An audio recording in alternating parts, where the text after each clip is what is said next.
오늘 말씀은 요한복음 5장 1절에서 18절 말씀입니다.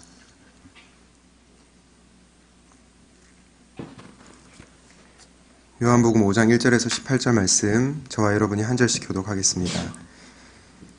그 후에 유대인의 명절이 되어 예수께서 예루살렘에 올라가시니라.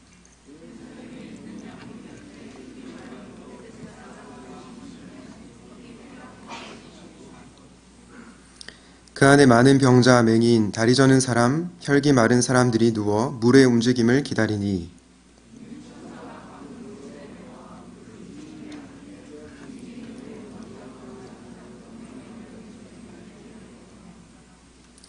거기 38해 된 병자가 있더라.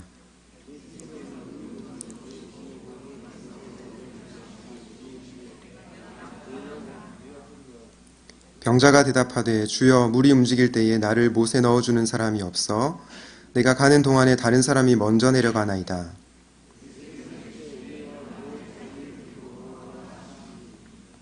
그 사람이 곧 나와서 자리를 들고 걸어가니라. 이날은 안식일이니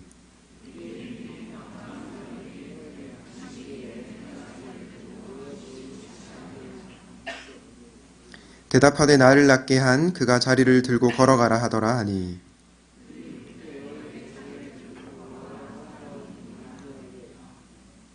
고침을 받은 사람은 그가 누구인지 알지 못하니 이는 거기 사람이 많으므로 예수께서 이미 피하셨음이라.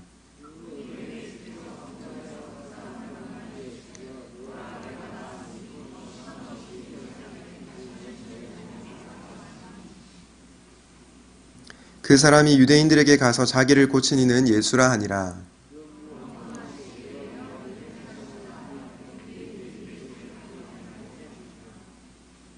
예수께서 그들에게 이르시되 내 아버지께서 이제까지 일하시니 나도 일한다 하시매 유대인들이 이로 말미암아 더욱 예수를 죽이고자 하니 이는 안식일을 범할 뿐만 아니라 하나님을 자기의 친아버지라 하여 자기를 하나님과 동등으로 삼으심이로라. 아멘. 잠시 기도하겠습니다. 우리에게 영원한 생명을 주시기 원하시는 주님, 저희가 말씀을 통해 이러한 주님의 사랑을 깨닫게 하시고 복음이신 예수 그리스도를 받아들이는 역사가 있게 하여 주시옵소서. 또한 예수님을 만나 변화된 삶을 살게 하여 주십시오. 말씀 가운데 임하실 주님을 찬양하고 유일한 구원자이신 예수 그리스도의 이름으로 기도하였습니다. 아멘. 신화가 아니라 신비를 추구하라 라는 제목으로 하나님의 말씀을 전하려고 합니다. 여러분이 살아가시는 이유는 무엇입니까? 여러분의 삶의 목적은 무엇입니까? 지난주에 열방의 샘 강사셨던 손창남 선교사님께서 말씀하셨던 일화가 기억에 남습니다. 선교사님께서 중고등부 학생들에게 말씀을 전할 기회가 있었는데 말씀을 전하시다가 이런 질문을 했다고 합니다. 너희들이 부모님께 효도하는 증거는 뭐냐라고 물어보셨을 때 그 학생들이 살아주잖아요 라고 이렇게 대답을 했다고 합니다. 여러분, 어깨를 주물러 준다든지 아니면 청소를 한다든지 그런 것이 아니라 살아주잖아요 라고 대답한 것이 바로 효도라는 겁니다. 웃기지만 정말로 슬픈 이야기가 아닙니까? 대한민국 사회의 청소년들이 살아주잖아요 라고 대답을 한 이유가 무엇일까요? 그것은 그들의 삶이 너무나 팍팍하고 힘들기 때문이라고 생각합니다. 대한민국 사회에서 그냥 기계적으로 공부만 하고 대학에 진학하는 것이 오직 유일한 삶의 목표이기 때문에 그런 대답을 한 것이 아닐까라는 생각을 해봤습니다. 최근 한국 사회에 큰 영향을 끼친 드라마가 있습니다. 여러분 무엇인지 아십니까? 바로 스카이캐슬이죠. 주변에서 이 시대의 사역자들은 꼭 봐야 한다고 해서 지난 구정 때 열심히 이 드라마를 보게 되었습니다. 정말 보기 싫은데 꾹꾹 참으면서 보게 되었습니다. 여러 장면 중에 특별히 기억에 남는 그러한 장면이 있는데요. 드라마에 나오는 강준상이라고 하는 나이가 거의 50 가까이 된 인물이 있습니다. 이 사람은 의사인데요. 다른 사람에 대한 배려는 조금도 없고 자신의 성공과 자신의 만족만을 위해서 살아가는 그러한 사람입니다. 그런데 이 사람에게 알고 보니 딸이 하나 있었습니다. 예전에 사랑했던 여성과 낳았던 딸인데 그 딸을 모르고 이 남자는 살았던 겁니다. 한 번은 딸이 크게 다쳐서 병원에 오게 됩니다. 그는 자신의 딸인지 모르고 자신의 성공을 위해서 병원장 손자를 먼저 수술하다가 자기 딸을 죽게 내버려 둡니다. 후에 그는 죽은 여자아이가 자신의 딸임을 알고 크게 오열합니다.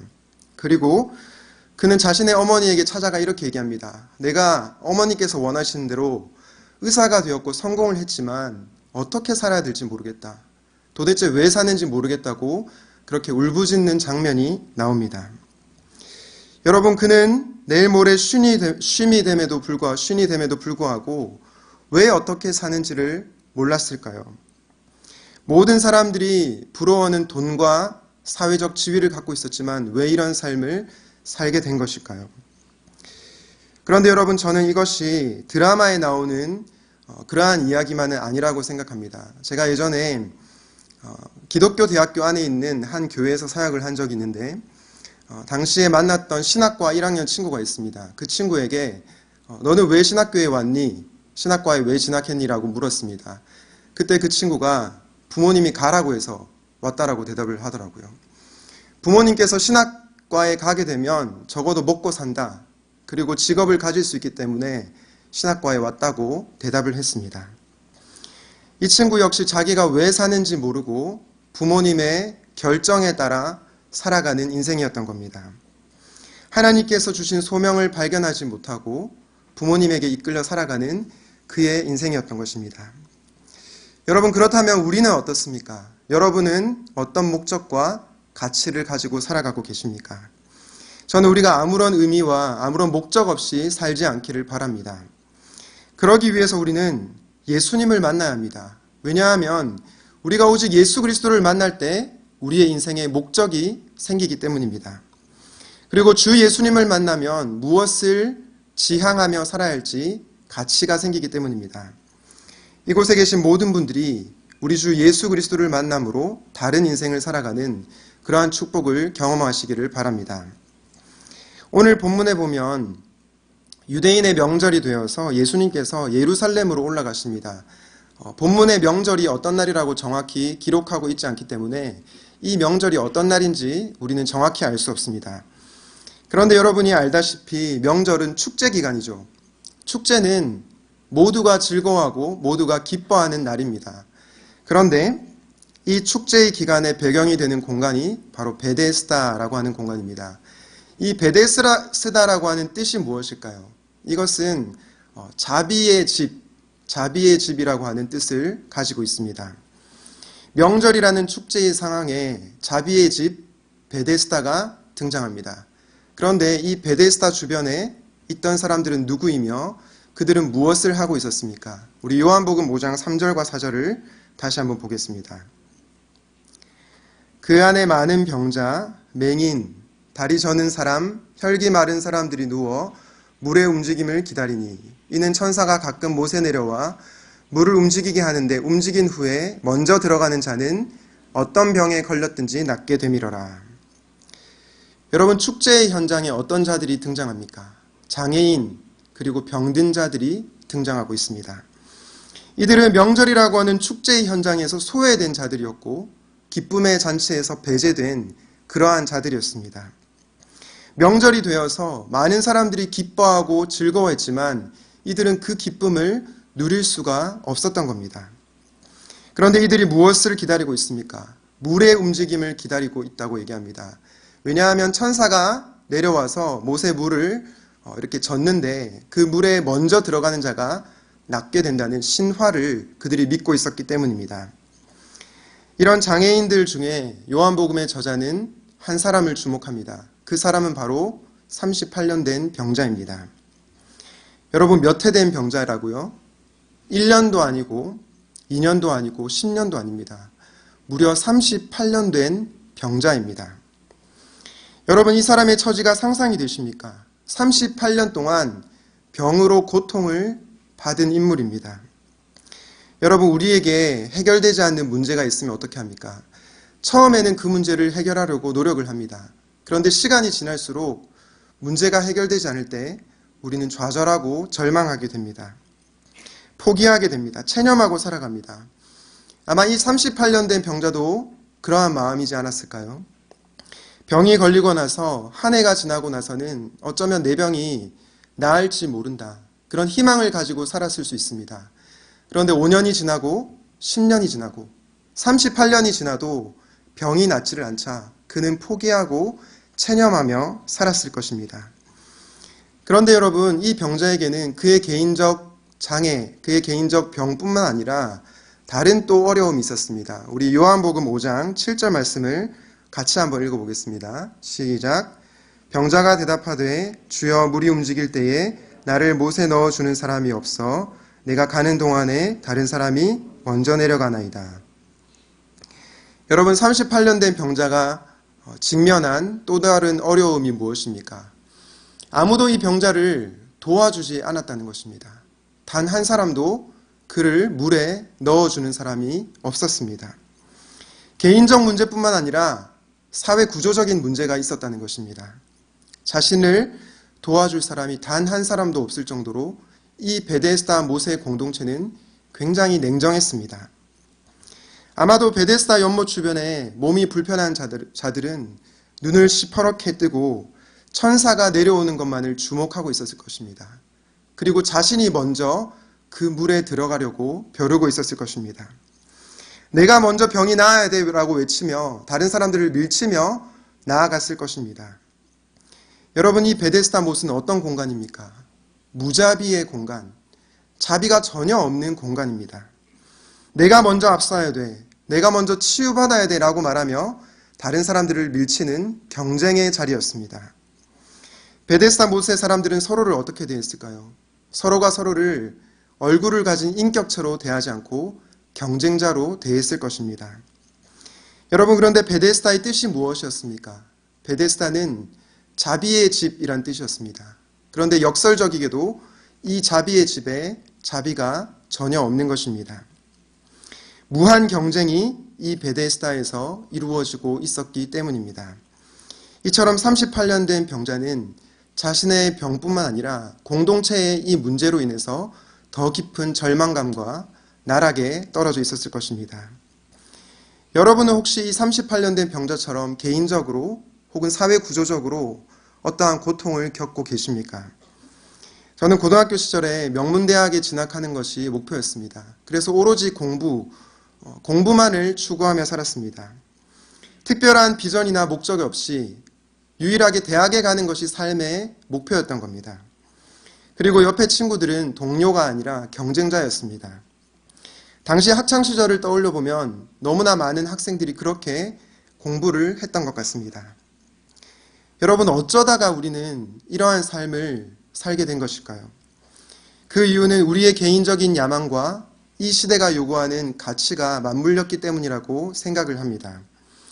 우리가 살고 있는 대한민국은 어떻습니까? 스카이캐슬에 나오는 주인공들처럼 정말로 자신의 성공과 야망만을 위해서 달려가는 사회입니다.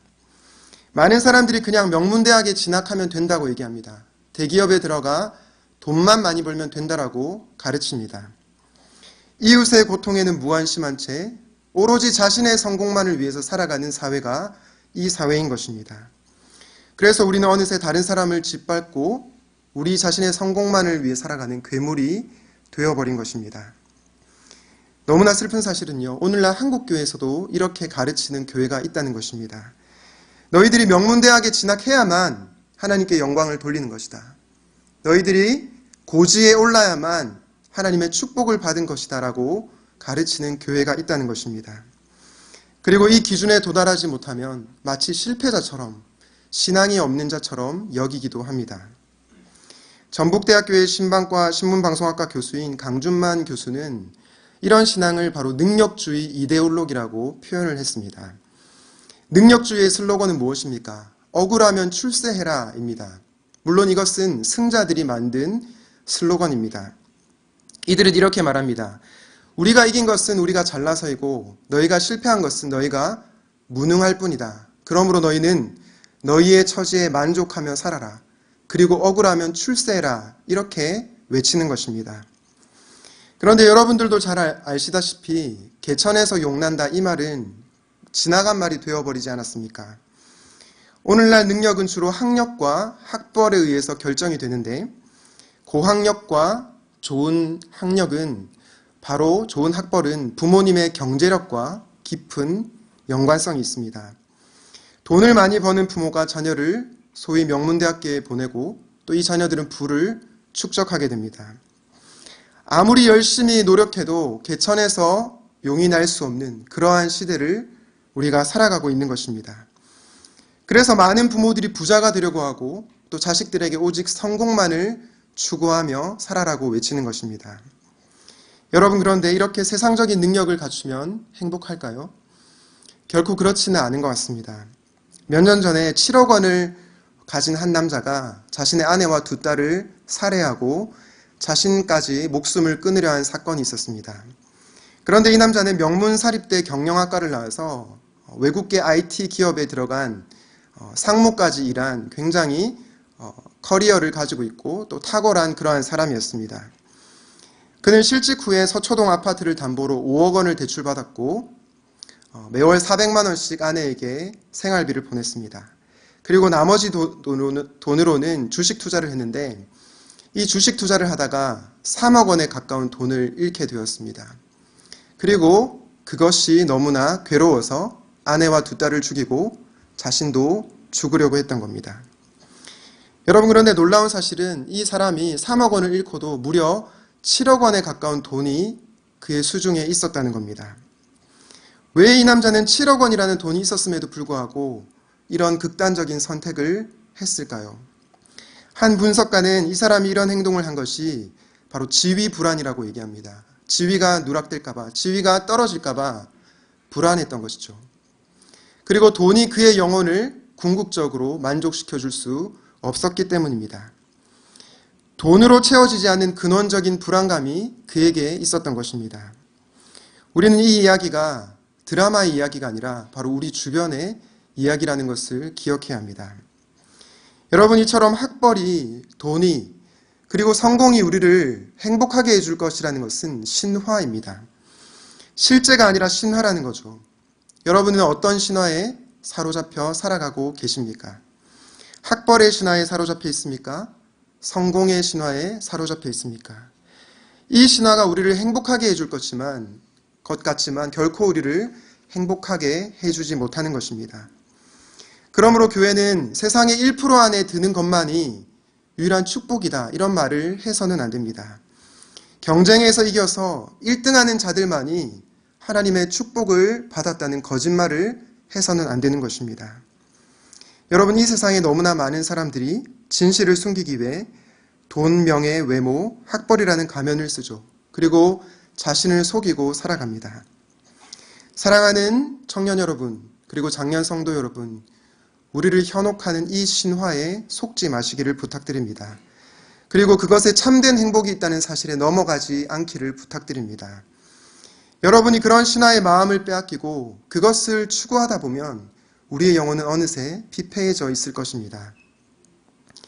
우리는 앞서 개인적인 질병과 공동체의 외면으로 큰 고통을 당하는 38년 된 병자의 모습을 살펴보았습니다. 말씀드린 것처럼 이 병자에게 아무런 소망이 없었습니다. 그냥 하루하루를 무의미하게 살아갔을 것입니다. 그런데 이 자에게 예수님께서 찾아오십니다. 그리고 무엇이라고 말씀하십니까? 우리 요한복음 5장 6절 말씀을 같이 한번 읽어보겠습니다.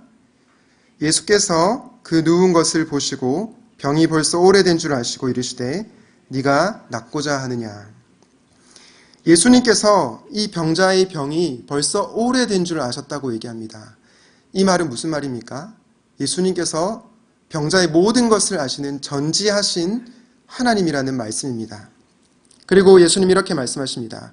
네가 낫고자 하느냐. 이 병자는 아무도 자신을 물에 넣어주는 사람이 없다고 대답하자 예수님은 일어나 내 자리를 들고 걸어가라 말씀하시며 이 병자를 치료해 주십니다. 이것은 우리에게 무엇을 보여줍니까? 예수님께서 불가능을 가능케 하시는 전능하신 하나님이심을 보여주는 것입니다. 여러분, 그런데 여기서 우리가 한 가지 생각해 볼 점이 있습니다.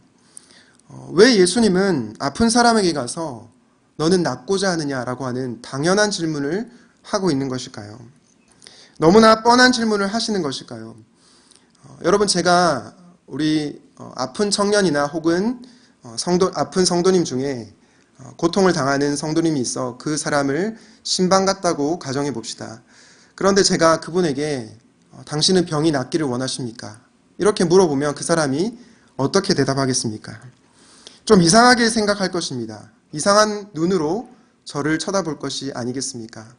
그냥 많이 힘드시죠? 제가 기도해 드릴게요. 하는 것이 정상적인 반응입니다. 이렇게 이상한 질문임에도 불구하고 예수님은 왜 네가 낫고자 하느냐라고 질문을 던지시는 것일까요? 도대체 예수님은 왜 이런 뻔한 질문을 하십니까? 예수님은 38년 된 병자의 육체적 질병뿐만 아니라 그의 영혼을 구원하고 싶었기 때문입니다. 예수님께서 그를 죄로부터 구원하시기 원했던 것입니다. 우리는 요한복음 5장 14절 말씀을 통해서 그것을 알 수 있는데요. 14절 말씀을 보겠습니다.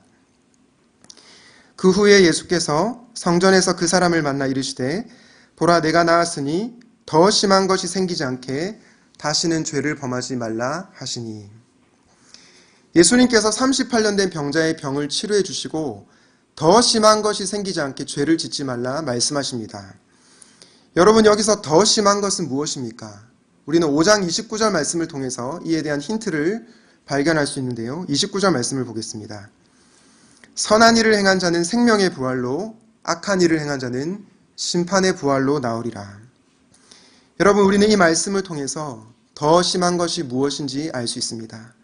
더 심한 것은 바로 죄로 인해 받게 될 영원한 심판이라는 것입니다.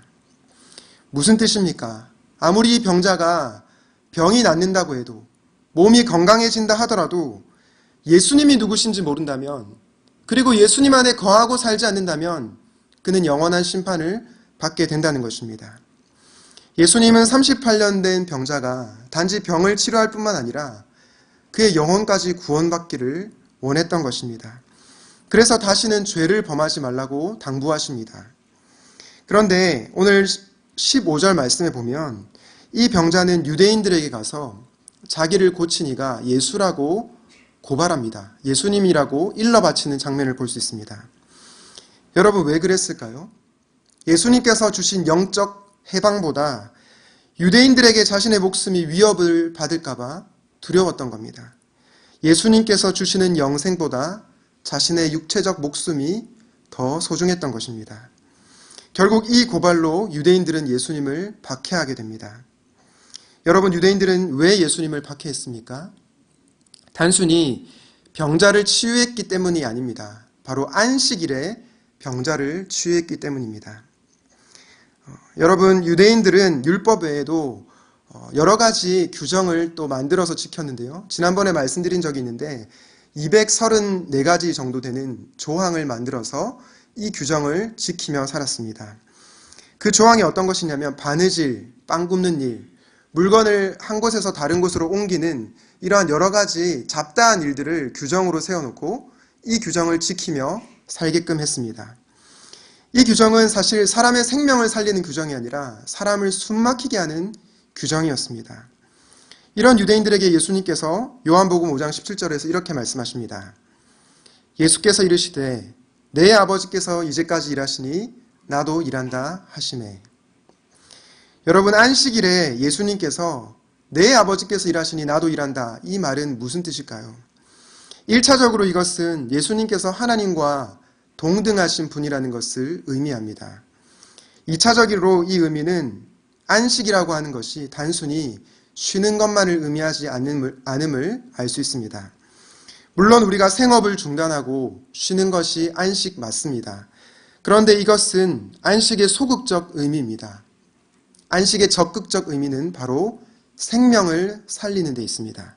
특별히 사회적 약자들의 생명을 살리는 것을 포함합니다. 신명기 말씀을 보면 알 수가 있는데요. 신명기 5장 14절 말씀을 같이 한번 읽어보겠습니다. 시작. 일곱째 날은 내 하나님 여호와의 안식일인즉 너나 내 아들이나 내 딸이나 내 남종이나 내 여종이나 내 소나 내 나귀나 내 모든 가축이나 내 문 안에 유하는 객이라도 아무 일도 하지 못하게 하고 내 남종이나 내 여종에게 너같이 안식하게 할지니라. 여러분, 이 신명기 말씀을 보시면 안식일에 자녀뿐만 아니라 종까지 쉬게 하라고 명령하고 있습니다. 무슨 말씀입니까? 사회적 약자인 종을 쉬게 함으로 약자의 생명을 보호하라는 말씀입니다. 이처럼 안식일을 지킨다는 것은 단순히 우리가 생업을 멈추는 것뿐만 아니라 타자의 생명, 특별히 사회적 약자의 생명을 살리는 것에 있다는 것을 기억해야 합니다. 사랑하는 여러분, 여러분은 어떤 삶을 살고 있습니까? 아무런 목적 없이 부모님이 원하시는 대로 살고 있지는 않습니까? 혹은 세상이 요구하는 대로 살고 있지는 않습니까? 그저 자신이 갖고 있는 문제 해결에만 집착해서 살고 있지는 않습니까? 아니면 주님께서 생명과 바꾼 그 사랑을 기억하며 살고 있습니까? 그리고 우리를 구원한 주님이 원하시는 생명을 살리는 일에 동참하고 계십니까? 예수님께서 그토록 강조하신 하나님의 나라는 우리 자신만의 성공을 위해서 사는 나라가 결코 아닙니다. 예수님은 우리 자신을 구원할 뿐만 아니라 참 안식과 샬롬을 잃어버린 피조 세계를 회복시키기 위해서 이 땅 가운데 오신 만물의 통치자이십니다. 그래서 우리 한 사람 한 사람을 구원하시고 우리를 바로 하늘나라로 데려가시지 않고 이 땅 가운데 임한 하나님의 나라를 살아내라고 초청하시는 것입니다. 우리에게 이러한 인식이 있어야 우리는 이 땅에서 자신의 성공과 유익만을 위해 살아가지 않을 것입니다. 사랑하는 여러분, 우리가 추구해야 할 것은 이 세상의 신화가 아니라 신비입니다. 그런데 성경은 무엇을 신비라고 얘기합니까? 골로새서 2장 2절 말씀을 함께 읽어보겠습니다. 시작. 이는 그들로 마음의 위안을 받고 사랑 안에서 연합하여 확실한 이해의 모든 풍성함과 하나님의 비밀인 그리스도를 깨닫게 하려 함이니. 여러분이 골로새서 2장 2절을 영어 성경으로 보면 하나님의 비밀, 이것을 The Mystery of God 이라고 되어 있습니다. 미스테리가 무엇입니까? 신비입니다. 하나님의 신비, 그것이 바로 예수 그리스도라는 것입니다. 다시 말해서 우리가 추구해야 할 것은 하나님의 신비이신 예수 그리스도입니다. 우리를 궁극적으로 살리는 것은 못에 내려온 천사가 아닙니다. 베데스다 못에 물도 아닙니다. 돈도 성공도 아닙니다.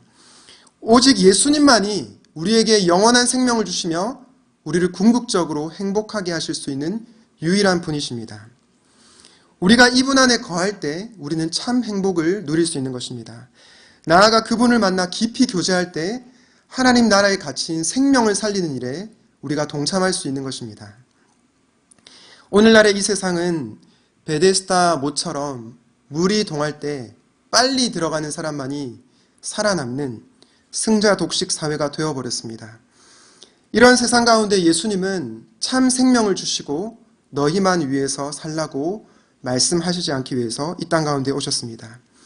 다른 사람의 생명을 살리는 일에 우리를 부르시고 초청하고 계십니다.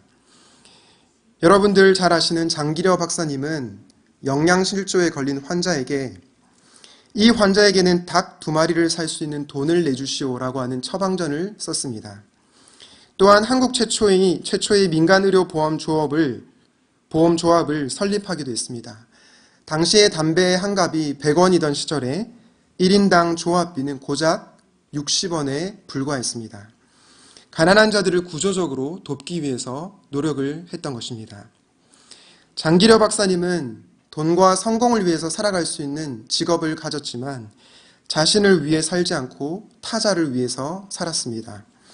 어떻게 이런 삶이 가능했을까요? 그분이 바로 예수 그리스도를 만나고 예수님이 주시는 참된 생명을 경험했기 때문입니다. 사랑하는 청년 여러분, 그리고 장년 성도 여러분, 여러분은 무엇을 위해서 공부하십니까? 무엇을 위해서 일을 하십니까? 우리에게 공부와 일이 삶의 궁극적인 목적이 될 때에 우리는 38년 된 병자처럼 치료만 받고 예수님을 고발하는 그러한 자가 될 수 있습니다. 또한 다른 사람들을 밀치고 자신의 성공만을 위해서 살아가는 베데스다 못 주변의 사람들이 될 수 있습니다. 하지만 예수님이 우리의 삶의 궁극적인 목적이 될 때에 예수님만이 우리에게 참 행복을 주시는 분인 것을 믿고 살아갈 때에 우리는 영생의 기쁨을 누리고 타자의 생명을 살리는 일에 동참하게 될 것입니다. 저는 여러분들이 예수님께서 주시는 이 생명의 기쁨을 함께 누리면 좋겠습니다. 나아가 타자의 생명을 살리는 일에 적극적으로 동참하시면 좋겠습니다. 세상의 헛된 신화를 추구하는 것이 아니라 신비이신 예수 그리스도, 그분만을 추구하며 살아가는 저와 여러분들 될 수 있기를 주님의 이름으로 축원을 드립니다. 오늘 말씀을 기억하면서 생명과 바꾼 주의 사랑을 함께 찬양하도록 하겠습니다.